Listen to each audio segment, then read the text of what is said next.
अस्सलाम वालेकुम। उम्मीद है आप सब खैरियत से होंगे। प्रीवियसली हमने डिस्कस किया था कि how to print a message in Python, string क्या होती है और पाइथन में मैसेज जो है वो सिंपल किस तरह से प्रिंट किया जाता है। इस लेक्चर में हम डिस्कस कर रहे हैं कि पाइथन के अंदर वेरिएबल्स क्या हैं। अब देखें, जिस तरह से हमने कोई भी डेटा स्टोर करना है, सपोज़ कि आपने एक कैलकुलेटर बनाया है। अब ये एक सिंपल हमारे पास कैलकुलेटर है, इसमें हम कोई भी नंबर ऐड करते हैं, सपोज़ के 7 + 9 = तो कोई ऑपरेशन परफॉर्म हो रहा है। अब ये जो वैल्यूज़ हैं 7 और 9 और 16, ये कंप्यूटर में कहीं ना कहीं स्टोर होती हैं।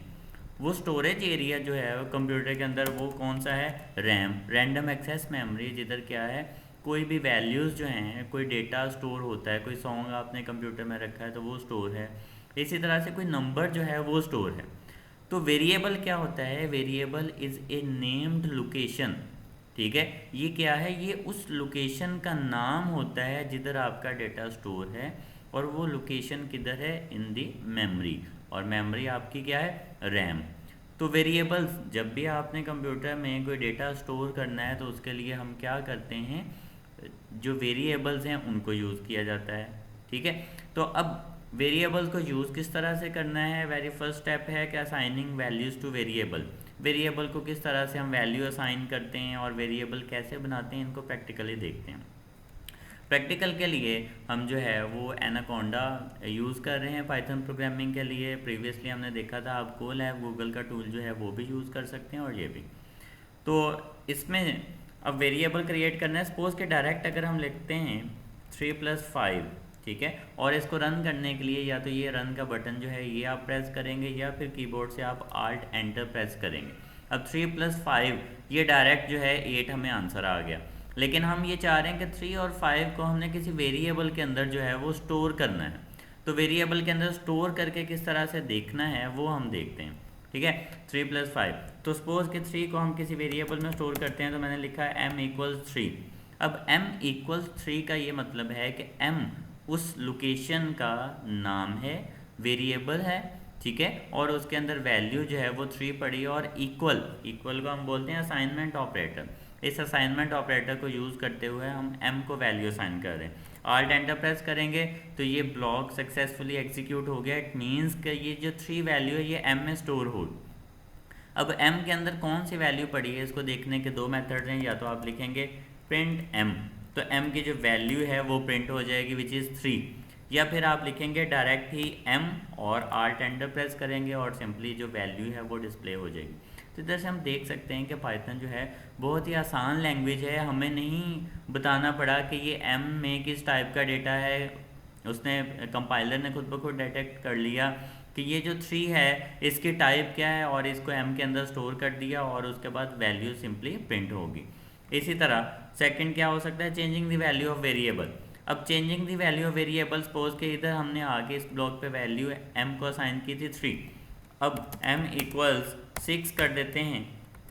ठीक है, m = 6 वैल्यू असाइन की, फिर m प्रिंट करते हैं तो m की वैल्यू 6 हो जाएगी। ठीक है, वो पहले वाली वैल्यू क्या हो जाएगी, उसकी जगह पे 6 दोबारा प्रिंट हो जाएगा। ठीक है, ओवरराइड हो जाएगी ये वाली वैल्यू।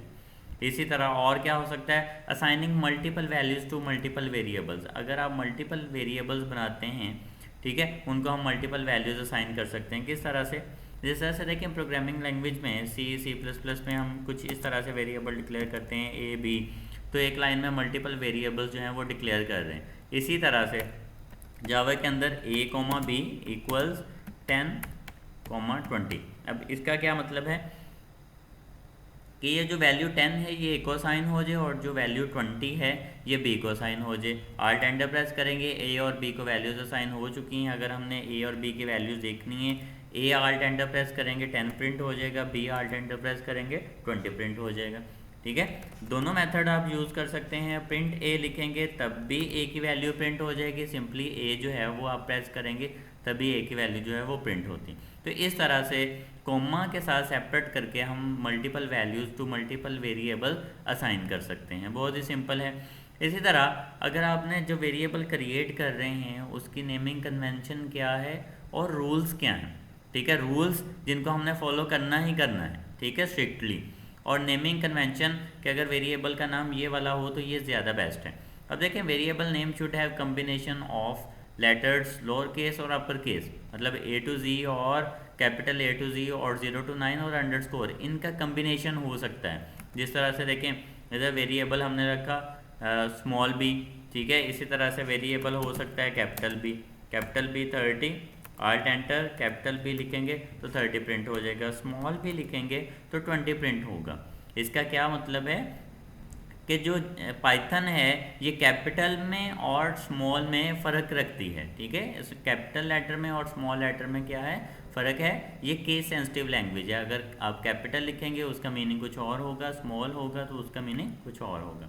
तो A to Z हो सकता है स्मॉल में, कैपिटल में, या फिर डिजिट्स हो सकते हैं। इसी तरह अगर आपके पास एक से ज़्यादा वर्ड्स आ रहे हैं किसी भी वेरिएबल के नेम में तो उसको हम अंडरस्कोर के साथ सेपरेट कर सकते हैं। फॉर एग्जांपल मैंने लिखना है माई नेम, तो माई अंडरस्कोर नेम इक्वल्स, ठीक है, इधर आप कोई भी वैल्यू असाइन कर दें, सपोज के मैंने वैल्यू असाइन कर दी माई नेम, तो माई नेम के अंदर वैल्यू असाइन होगी माई अंडरस्कोर नेम, तो जो भी वैल्यू आपने असाइन की होगी वो सिंपली प्रिंट हो जाएगी।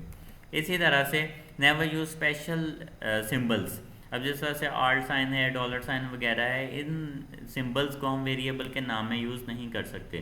सपोज कि मैं लिखता हूँ $A इक्वल्स 10, ठीक है, आर्ट एंटर प्रेस करते हैं तो सिंपली क्या हो जाएगा, इनवैलिड सिंटैक्स के वेरिएबल के नाम के अंदर डॉलर साइन जो है वो नहीं आ सकता। तो ये नेमिंग रूल्स और कन्वेंशन हैं कि वेरिएबल का नाम आपने किस तरह से लिखना है। इस तरह से वेरिएबल को वैल्यू असाइन करना हमने सीख ली, इसी तरह से वैल्यू को प्रिंट कैसे करना है और वेरिएबल्स के जो नेम हैं उनकी कन्वेंशन और रूल्स को किस तरह से यूज़ करना है। तो होप सो ये वाले सारे पॉइंट्स आपको क्लियर होंगे। तो इस लेक्चर के लिए इतना ही, अल्लाह हाफिज़।